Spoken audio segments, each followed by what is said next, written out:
ঘূর্ণিঝড় মানহা দূরত্ব উত্তর পশ্চিম দিকে ধয়ে আসছে, তাই আবহাওয়া দপ্তরের আশঙ্কা আজ সকালেই এটি তীব্র ঘূর্ণিঝড়ে পরিণত হবে এবং রাত্রে গভীর ঘূর্ণিঝড়ের রূপ নিতে পারে। তাই আশঙ্কা করা হচ্ছে ঘন্টায় 100 কিমি বেগে এটি অন্ধ্রপ্রদেশের উপকূলে আছড়ে পড়বে। তাই ল্যান্ডফল কোথায়, এর কতখানি প্রভাব পড়বে সেটি জানার জন্য সম্পূর্ণ ভিডিওটা দেখার অনুরোধ রইল এবং আমাদের চ্যানেল নতুন হলে চ্যানেলটি সাবস্ক্রাইব করে সঙ্গে থাকুন। চলুন শুরু করি। ঘূর্ণিঝড়টি সরাসরি পশ্চিমবঙ্গে আঘাত আনবে না, তবে আবহাওয়াবিদদের মতে অন্ধ্রপ্রদেশের কাকিনাড়া ও বিশাখাপত্তনম ও মছলিপত্তমের মতো জায়গায় এর সর্বোচ্চ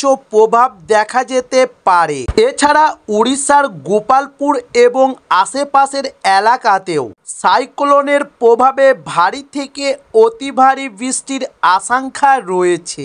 অন্যদিকে তামিলনাড়ু উপকূলেও সতর্কতা জারি করা হয়েছে এবং পুদুচেরিতে 29 অক্টোবর পর্যন্ত মৎস্যজীবীদের সাগরে যেতে বারণ করা হয়েছে। তবে বাংলায় 6টি জেলায় হলুদ সতর্কতা জারি করা হয়েছে।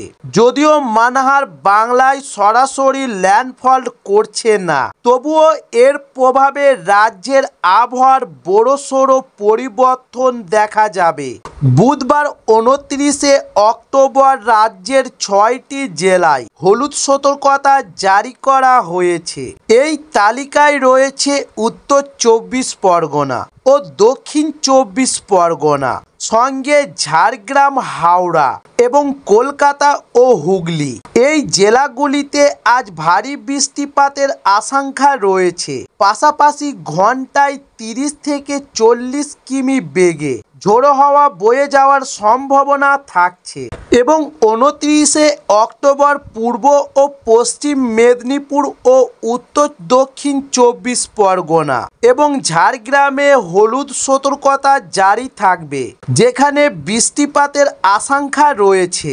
এরপর 30 অক্টোবর পুরুলিয়া ও 2 বর্ধমান, সঙ্গে বীরভূম এবং মুর্শিদাবাদে ভারী বৃষ্টি হতে পারে। পরের দিন 31 অক্টোবর শুক্রবার হলুদ সতর্কতা জারি থাকবে বীরভূম এবং মুর্শিদাবাদ, নদিয়া ও 2 বর্ধমানে। তবে আবহাওয়াবিদেরা জানিয়েছে সপ্তাহান্তে বৃষ্টির দাপট অনেকটাই কমে যেতে পারে এবং আবহাওয়ার রোদ ঝলমলে আকাশ ফেরার সম্ভাবনা রয়েছে। তবে উত্তরবঙ্গেও 31 অক্টোবর পর্যন্ত বজ্রবিদ্যুৎ সহ ভারী বৃষ্টি হতে পারে। তাই আবহাওয়া বিভাগে মালদহ, কোচবিহার, আলিপুরদুয়ার ও 2 দিনাজপুর, সঙ্গে জলপাইগুড়ি, দার্জিলিং ও কালিম্পংয়ে হলুদ সতর্কতা জারি করেছে।